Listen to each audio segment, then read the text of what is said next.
All right, so remember when I said that I was going to be hoping that I put this together right? Well, guess what? I screwed up. Put it together backwards. Even though it works the right direction, even with the shell on, when facing forward, the forward side is the flat side. I should have remembered that the notches are for the handrail stanchion sockets, and I forgot. So what I want to do is I want to do this the right way. So we're just going to take it apart and we're going to swap trucks around. It's that easy because of the way we did it. Now I already reversed the motor wires. I want all red wires on the right side as the front is facing to the right. So I went ahead, I replaced the black wire, put the red, black. It still works the right way. It's just that if I open this in the future, like to put in DCC, I want my wiring to follow my standard operating procedure, and right now it doesn't because of when facing forward, they're on the wrong side. So I'm just going to go ahead and see how easy it is for me to remove. One reason why I do it this way is because this is the procedure I would follow to add a decoder right here. So, see if we can remember how to do this. Now, the tricky part is going to be, since I've got everything already ready, what I want to do, there we go, just like that. Lift up, bend these little hooks up just a little bit, boom, out comes the dog bone, and you can get the truck out, but if you can't, then you do this. You remove that guy. Out she comes. Alright. Now, since these trucks are identical, we reverse them. Just like that. Get our dog bones set up. Whoops. I want to do this so you can see it. Okay.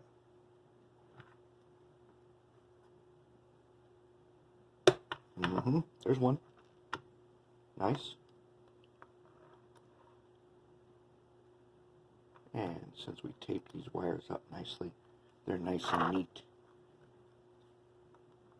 And we've got, lift up, in the socket she goes. We'll actually put the dog bone in this one. The dog bone is the drive shaft.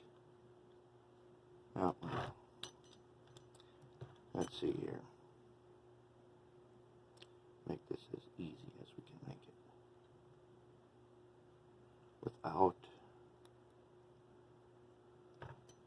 Okay, let's just lift up again, give ourselves some more working room.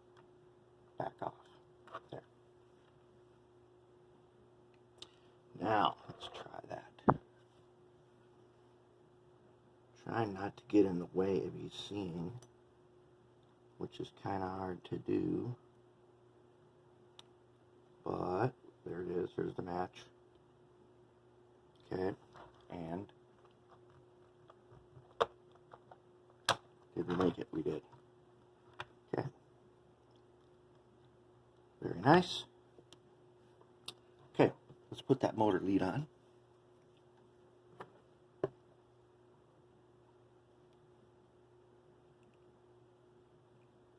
Okay, now let's take a Sharpie and mark this top one is now going to be black. This is not really the, I like to have the red one on top, but at least being marked and wired correctly, it'll be fine. I'll know what's going on. So now we've already got plenty of flux, and we can just go ahead and hit it right there. Good. We've got extra wire by doing this reversal, at least on the back side right now.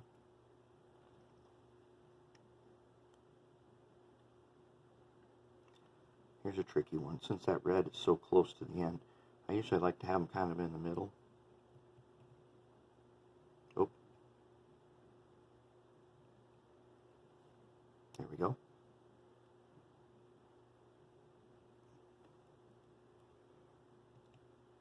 There we go. Let's try it.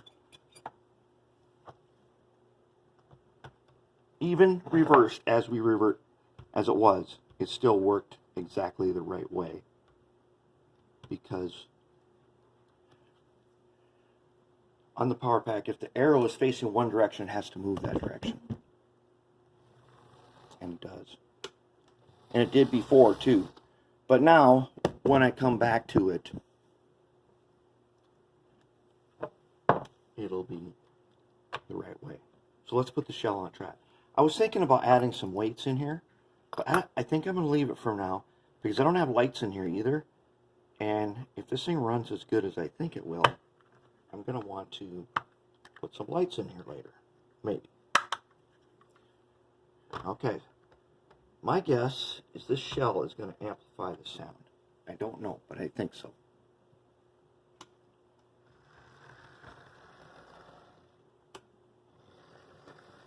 No real change in noise.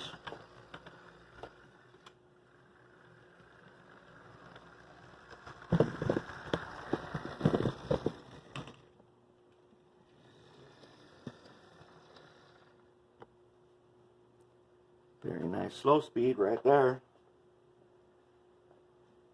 That is why we like 24-volt motors. See that nice slow speed?